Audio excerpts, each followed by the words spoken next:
Hi, in this video I'm going to show you how to speed up YouTube monetization if you have already requested. First of all, you need to click on channel. Now you can see here your YouTube channel, its status and features.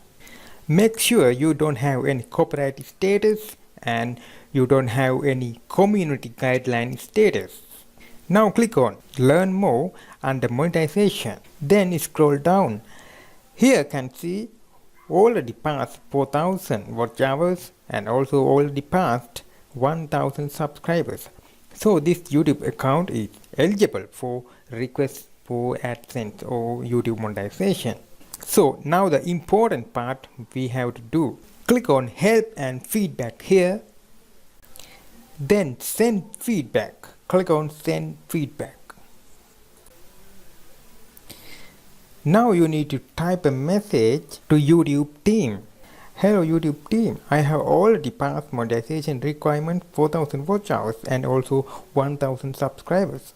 So my request is to review my YouTube account and please enable monetization soon as possible.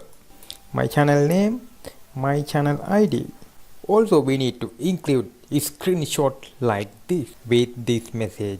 After done everything, click on send. YouTube team will receive this message and they will review your YouTube account very soon as possible. I am sure they will take their decision before 2 weeks and send you message what is their final decision. I hope this video is helpful for you. If you have any problem, please comment below, and thanks for watching. Have a nice day.